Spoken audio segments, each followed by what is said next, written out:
Además, buena tarde a todos. Gracias por venir, están todos aquí. Gracias por la invitación de Dresden. Me gustaría agradecer a Dresden por la invitación.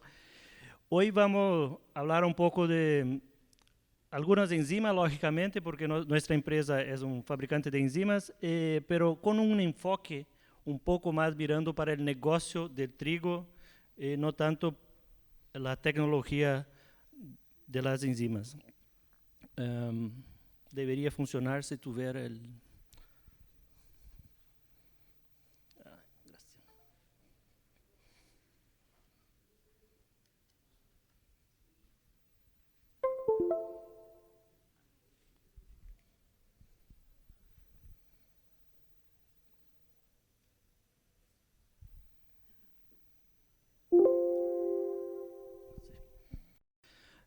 Más para ubicarnos, nosotros somos una empresa de ingredientes, pertenecemos al grupo ABF, Associated British Food. Es una empresa un poco grande, como pueden mirar, son 130, más o menos 130.000 empleados y una facturación de cerca de 16.000 millones de dólares. Y bueno, el negocio, el grupo tiene 5 divisiones: agricultura, retail, azúcar, algunas golosinas especialmente matinales, y un grupo, nos atentamos para el grupo Ingredients, que es este grupo que tiene, hasta poco éramos 5 empresas, ahora somos 7 empresas, y nos atentamos para la segunda empresa, AB Enzymes, que por su vez, una empresa mucho más pequeña en número de empleados, por la tecnología que utiliza, no utiliza tanto empleados, somos menos de 400 personas en todo alrededor del mundo.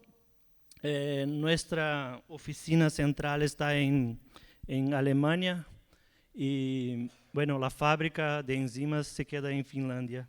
Y a partir de Alemania estamos distribuidos por el mundo. Tenemos enzimas para distintas aplicaciones. Yo voy a hablar especialmente de panificación.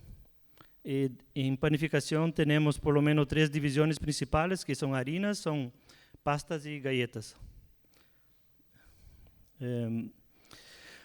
Acá me gustaría especialmente hablar que la empresa tiene la cadena completa de desarrollo, o sea, a B Enzymes tiene la capacidad de buscar enzimas nuevas en la naturaleza, algo que sea interesante, por ejemplo, algún hongo que crece en alguna parte de algún trigo o alguna zona que se encuentra en la naturaleza, encontrar el hongo, separar, entender qué tipo de enzima produce, empezar a producir en laboratorio, en pequeña escala y en larga escala. Y si esto nos sirve, tenemos tecnología para hacer ajustes de gene, cambio de ADN del microorganismo para producir o tal vez elegir otro microorganismo más adecuado para producir las enzimas. Y ahí tener las enzimas a niveles industriales, así como hoy muchas de estas enzimas pasan por biotecnología. Okay. Esta es, solo para comentar, esta es una planta piloto nueva, hecha, tiene como un año, y ella nos permite el último estallo de producción, o sea, el desarrollo de enzimas nuevas, y aquí se puede hacer pequeñas producciones muy similares a lo que pasa con la producción industrial, y ahí tenemos condiciones de nos acercar y hacer todos los ajustes para la producción final, que son realmente volúmenes muy grandes. Esta es la fábrica en Finlandia. Tenemos solo una fábrica en Finlandia y la bodega principal está en Alemania. Desde Alemania tenemos más 5 regiones. Nosotros estamos en Brasil, tenemos bodega en Brasil, y acá, especialmente acá en Perú, tenemos un distribuidor que es Dresden, que ya más de 10 años trabaja con nuestras enzimas, tiene stock y trae las enzimas directamente de Alemania. Entonces acá en Perú, Dresden es nuestro partner, nuestro parceiro.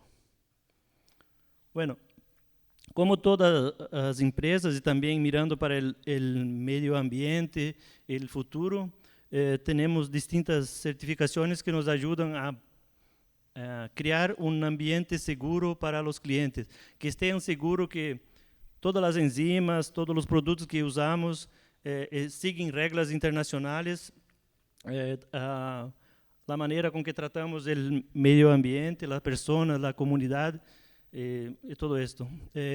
Em muito poucos anos também vamos estar, vamos ser carbono neutro, não sei como disse, não vamos produzir, ou seja, vamos equilibrar a produção de CO2 e aí vamos ser carbono neutro.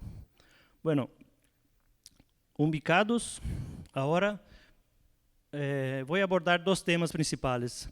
Um deles é falar de harinas e entender como podemos, a parte de que já da tecnologia que já existe, que podemos mais agregar ou como podemos melhor utilizar a tecnologia ou a biotecnologia para talvez fazer com que o trabalho de los molinos se quede um pouco mais fácil ou mais flexível.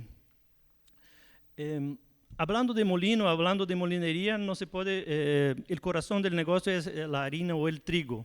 A partir del trigo que se tiene, sí se puede, vamos a tener respuestas, o sea, no se puede imaginar que sacamos de un trigo muy malo, vamos a salir con una harina extremadamente buena o al revés. Y el trigo, cuando hablamos de calidad, de ajustes, aditivación, todo esto, não podemos deixar de falar de trigo, porque o trigo é como mais de 90% do custo, o custo da receita, o custo da formulação. Então, o que passou?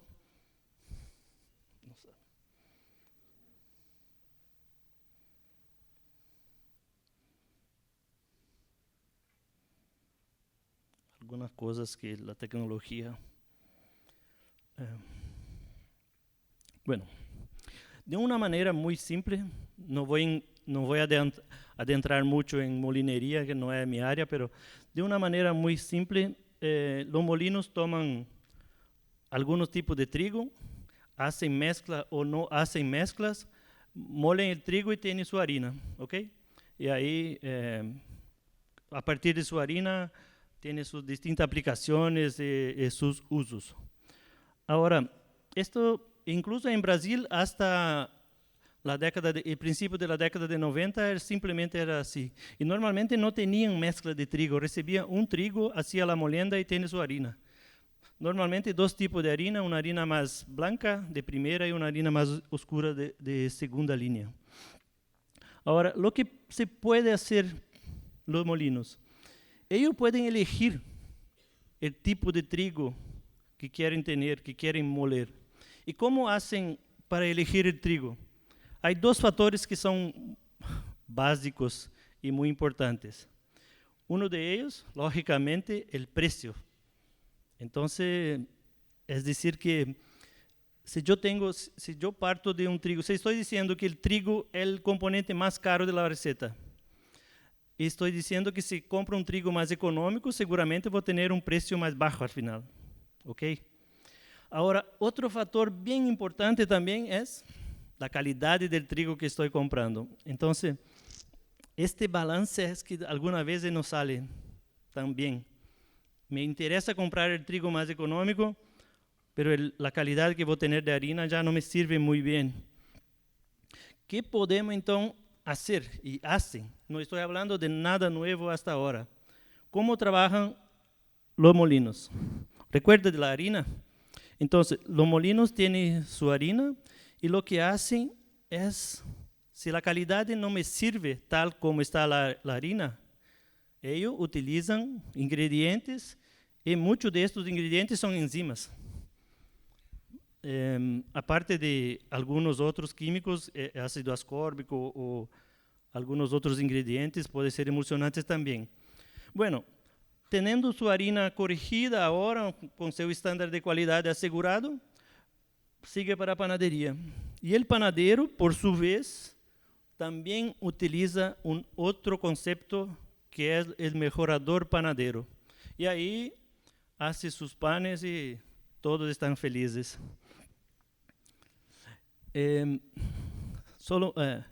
Aparte, por ejemplo, yo conozco algunos molinos acá y algunas personas que son de la área técnica de molinería.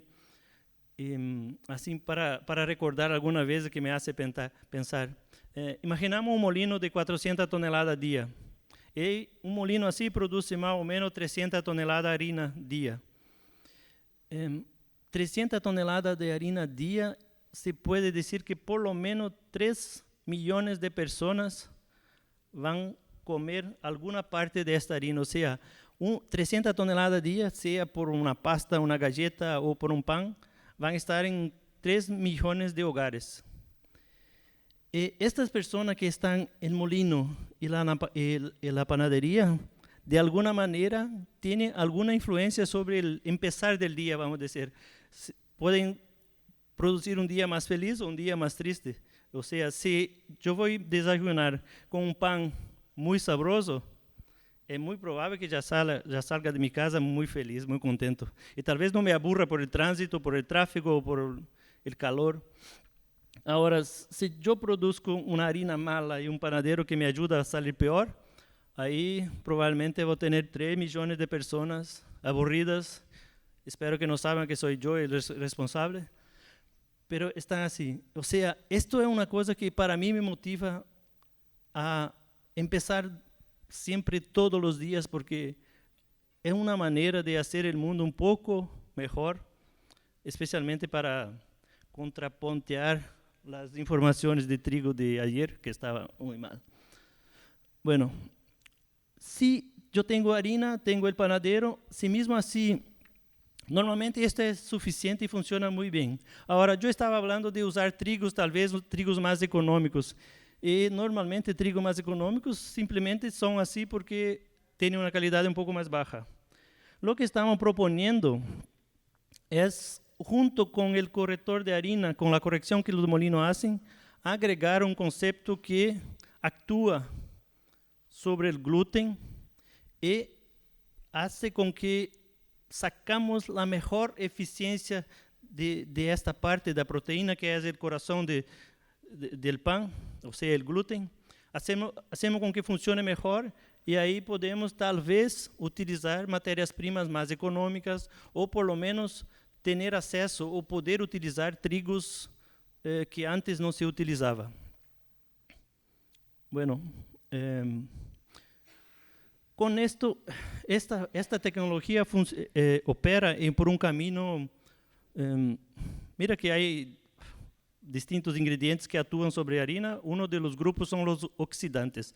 En este caso no estoy hablando de oxidantes, el concepto actúa mucho más por hacer agregados de proteína, o sea, actúa sobre algunas partes de las proteínas, haciendo que peptídeos, o sea, proteínas más cortas, se enlaces y se queden proteínas más largas, y ahí tiene una mejor eficiencia. Y también actúa sobre algunas fibras, haciendo con que la calidad de la red de gluten salga mejor. Bueno, esto, para que sea así un poco más fácil de mirar, vea un pan, este es un pan francés de Brasil. Tenemos del lado izquierdo el proceso tradicional, que tiene una corrección de harina en su molino y al final el panadero pone su mejorador. Y de la derecha, la misma harina, la misma corrección, el mismo mejorador panadero, pero sobre esto agregamos esta tecnología que estoy hablando. Más para mirar el comienzo, los 5 minutos iniciales del pan, se puede ver que sí, que ya tenemos una buena calidad de pan del lado izquierdo, pero poniendo esta tecnología vamos a tener un resultado aún mejor. Que si yo no quiero tanto así, puedo pensar en una harina que no sea tan buena, un poco con calidad un poco más baja o tal vez un precio un poco más bajo. Otra condición que también es muy común, hablando de panaderías industriales, o sea, pan de molde, y también acá estamos considerando una harina entera, una harina hecha con molino de martillo. ¿Este es el nombre? Molino de martillo, un grano entero. Tenemos bien a la izquierda una harina 12% proteína, al medio 10% proteína y a la derecha 10% proteína. Todas tienen el mismo concepto, emulsionante, enzimas, todo. Aparte que de la derecha tiene el producto que estamos hablando, este potenciador de gluten. Mira que el choque test es agresivo y simula algunos puntos, algunas partes del proceso industrial que algunas veces tienen pequeños choques, y ahí se puede mirar lo que pasa con el pan y el efecto que se tiene. Lógicamente, para hacer un teste así, tiene que estar a un punto bien crecido el pan, porque si está bien fuerte no se percibe nada. ¿Ok? Acá tenemos pan francés de Perú, espero que esté ya contento de ustedes. Del lado izquierdo, el proceso normal, una harina buena, ¿verdad? Y al lado derecho, el ingrediente, el potenciador de gluten, y se percibe un poco más de volumen, un poco más de pestaña o greña, no sé cómo dice. En Brasil llamamos pestana. Mira, otra situación, pan acá de pan francés Perú. Una harina más débil, gluten más bajo, con proceso, con aditivación normal, bien a la izquierda. Y bien a la derecha, el mismo aditivo, solo una harina un poco mejor, con 11% proteína. Y al medio está la misma harina que está a la derecha, ahora con el potenciador de gluten, y también se percibe un avance, una ventaja de volumen y calidad de pan. Acá tenemos tres situaciones. Una harina, bien a la izquierda, una harina una virgen, que el molino no pone nada, y solo el panadero pone su mejorador panadero. Al medio tiene el aditivo molinero y panadero, y a la derecha, aparte de todo esto, tiene el mejorador de gluten, el potenciador de gluten. Mira que se tiene esta expresión de fuerza, y la respuesta que viene en salto de horno es mucho mejor. O sea, se percibe que hay una ventaja tecnológica para esto. Acá, Maraqueta, Chile, una harina buena, proceso normal, con mejoradores regulares, normales, y aparte de la derecha, sobre todo esto tiene el potenciador de gluten, y también se percibe una diferencia, porque una harina es incluso una harina buena. Ahora, si tomamos una harina más débil un poco, la diferencia sale más grande, porque esta harina necesita un ajuste más importante, y ahí se percibe más la diferencia del potenciador de gluten que se pone. ¿Ok? Con esto, lo que quería mostrar o proponer es que imagina un molino que tiene que comprar trigo, y ahora con la guerra de Ucrania, el trigo argentino que dicen que está mal, la producción de Paraguay que tiene falling bajo, bueno, no sé, otras cosas que pueden venir. Yo me recuerdo que no hace muchos años que Perú básicamente tenía trigo canadiense o americano, y después empezaron a moler trigo argentino, que también tiene trigo muy bueno, pero algunas veces no tiene el nivel de proteína que tiene un trigo canadiense. La idea de este producto es poder flexibilizar la compra de trigo. O sea, el molino tiene más flexibilidad, tiene condiciones de utilizar trigos tal vez de fuentes que no utilizaba antes. O entonces, si no quiere hacer esto, simplemente se puede mejorar la calidad del pan para tener un pan más lindo, más grande, no sé, más crujiente. ¿ok? Bueno, este es uno de los conceptos. El otro concepto que yo gustaría de hablar ahora es después del pan hecho. Entonces, hasta ahora hablamos qué podemos hacer con la harina antes de hacer el pan. Ahora me gustaría proponer otro concepto que es una enzima que llamamos Verón máxima, una amilasa maltogénica para alargar vida de anaquel. Hablando de enzimas para alargar vida de anaquel, normalmente nos referimos a tres parámetros muy importantes. Uno, lógicamente, es suavidad del pan, mantener el pan suave por más tiempo. Pero junto con esto también resiliencia, tener una buena resiliencia de la miga o una buena memoria, no sé cómo llama acá. Y por último, o no menos importante, es la flexibilidad, mantener flexibilidad de la miga, o sea, por largo tiempo. Las enzimas, las primeras enzimas maltogénicas son muy buenas y siguen en uso hasta hoy. Ellas son muy eficientes para mantener suavidad, pero la resiliencia y la flexibilidad algunas veces no están tan presentes.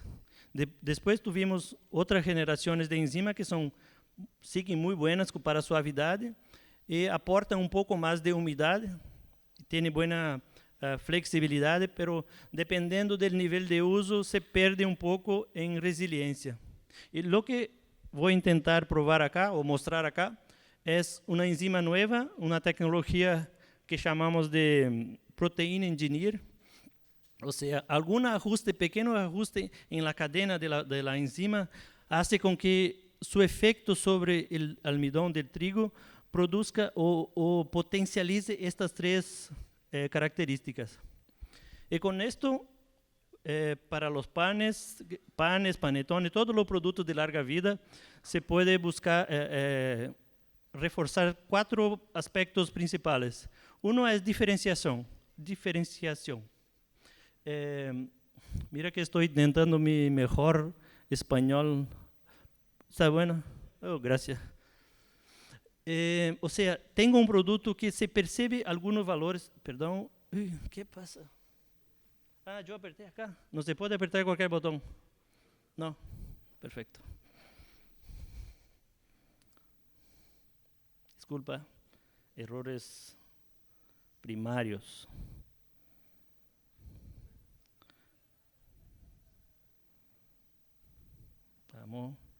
Estamos casi llegando.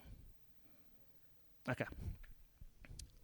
Entonces, uno es diferenciación en el mercado, o sea, tener un producto que el cliente pueda entender que es un poco diferente.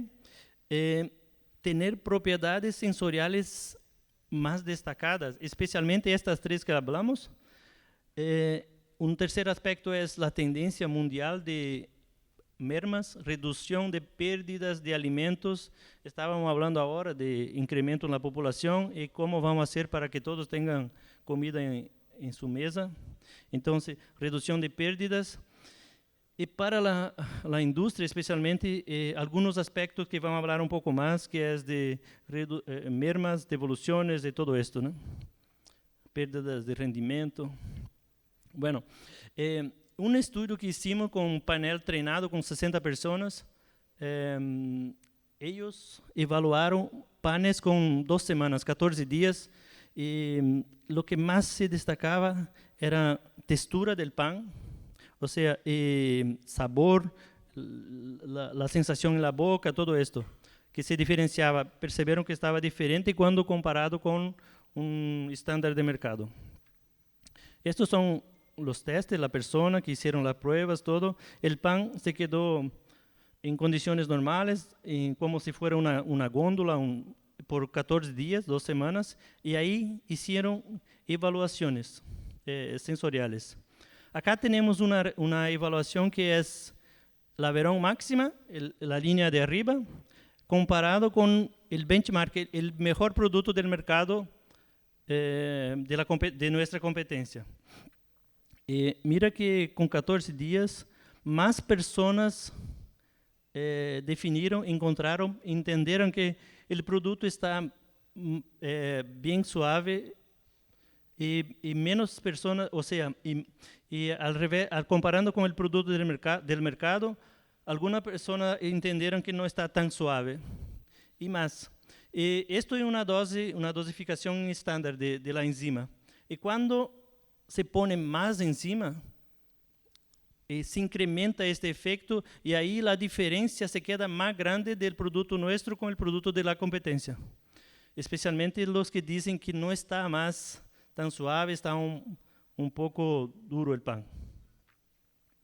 Bueno, las conclusiones son estas: el producto, el sabor, la sensación de pan fresco de pocos días es lo que más hablan. La sensación de la mordida en la boca, todo esto fue considerado muy destacada. Bueno, esta enzima fue probada, estamos mostrando pruebas hechas en pan de molde, pero fue probada en distintas aplicaciones que se puede usar, y las respuestas son muy similares. Acá, en dosis más altas, también esta enzima, comparado con el benchmark del mercado, tenemos del lado izquierdo una prueba, un test de laboratorio que es suavidad, o sea, mide la fuerza que hace para no sé, para aplastar. La fuerza para amasar el pan, no sé, en español. Y del lado derecho es la resiliencia, o sea, la memoria, la capacidad de volver al mismo punto que estaba. Y mira que son comportamientos similares, pero la línea gris es un pan sin nada, sin enzima. Las dos líneas verde y casi amarillo son los productos. Del lado izquierdo estamos un poco más suave y del lado derecho estamos con resiliencia mejorada, o sea, un poco mejor en los dos aspectos.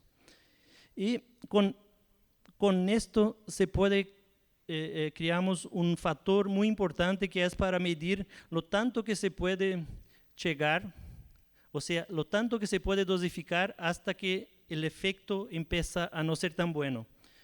Que es un factor de resiliencia sobre fuerza. O sea, si yo tomo la resiliencia de la gráfica acá, al día 14, y al mismo día 14 tomo la fuerza hecha, yo tengo un factor. Y con esto se puede hacer una curva de dosificación y tener esto aquí.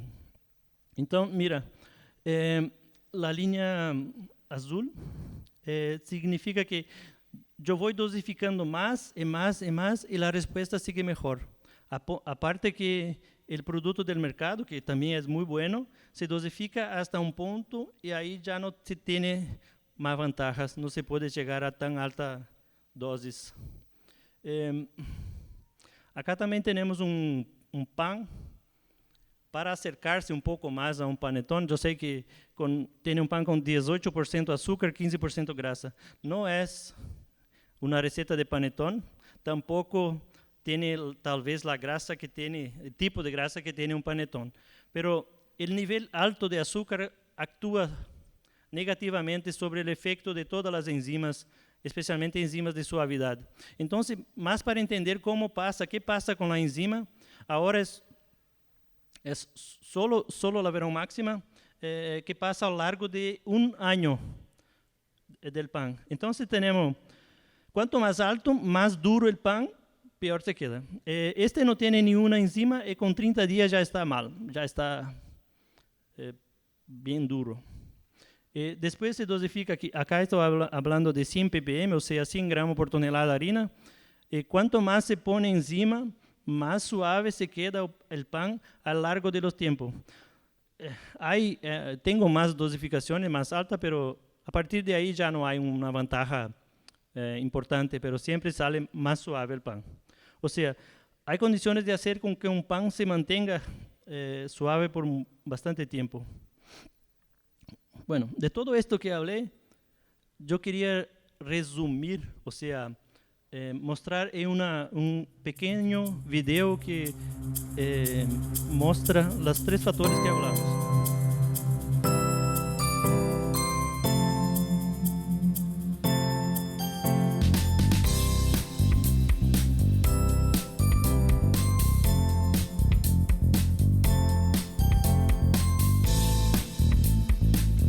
competencia. Los dos panes tienen enzima, una de la competencia, no voy a decir cuál es, y la otra es de nosotros.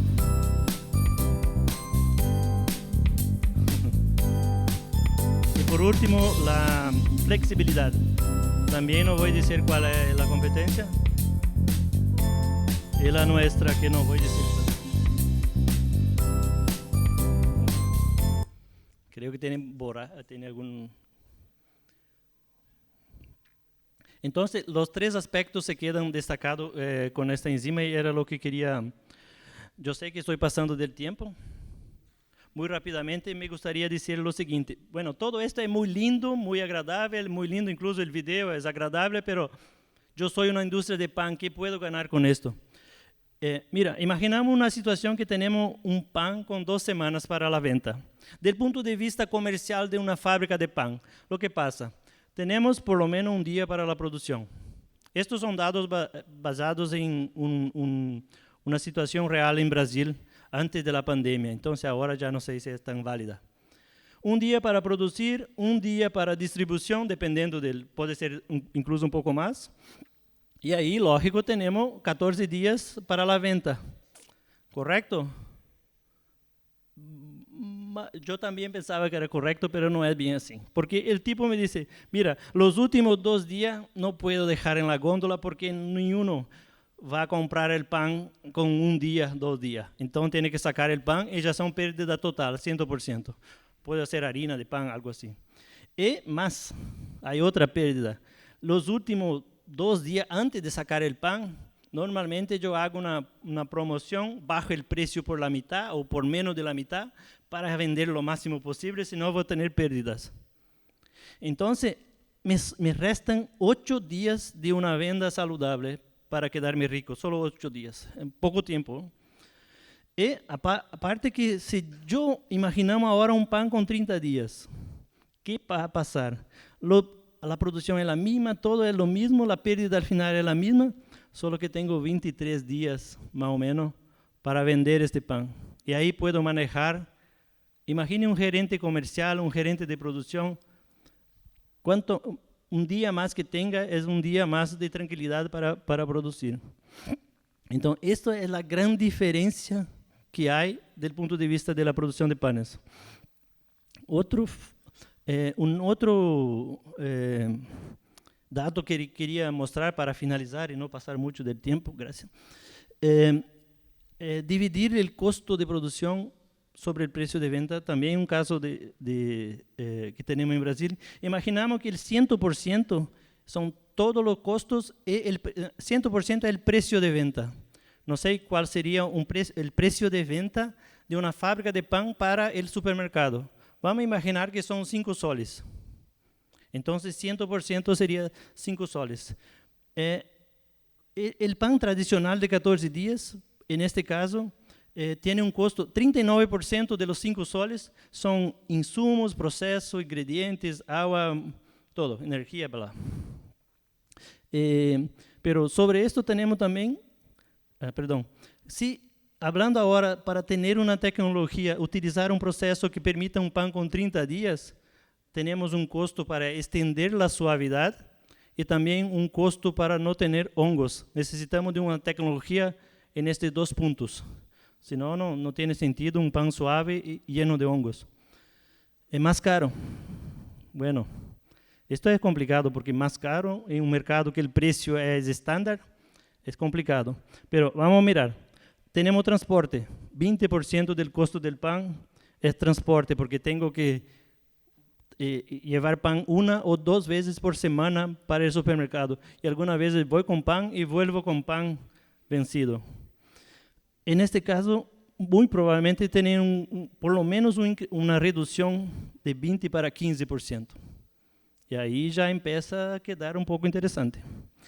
Otros costos, mira, la promoción que tengo que hacer, bajar el precio para vender, me toma 7% del costo. Aparte que si yo tengo más tiempo para vender, imaginamos que va a tener una pérdida media mucho más pequeña. Y la devolución que yo normalmente tengo debería ser 0, pero estoy considerando 1%. O sea, ya tenemos una situación un poco distinta. Esta margen bruta, antes de pagar los impuestos y todo, 27%, y con el proceso de un pan de larga vida, 39%. O sea, para una fábrica de pan, vendendo la misma cantidad de pan al mismo precio para los mismos clientes, puede tener un incremento de ganancia. Esta es la palabra. Bueno, margen de ganancia en 44%. Es lo mismo que tener casi que una fábrica en media ahora, sin nenhum esforço adicional. O sea, acá es un punto que tal vez es mucho más importante que la tecnología de la enzima y todo lo que hay por detrás, porque esto paga la cuenta. Okay. Si esto está muy distinto de la realidad del Perú, no me conta ahora, espera acabar la charla. Puede ser que, lógicamente, acá es un país más... Brasil es muy largo, muy grande, y los costos de transporte seguramente no son los mismos que acá. Entonces, pero el concepto creo que no puede ser muy distinto. Ok, bueno. Si tiene preguntas, los dos conceptos que me gustaría mostrar fueron estos. Gracias, José. ¿Alguna pregunta del público?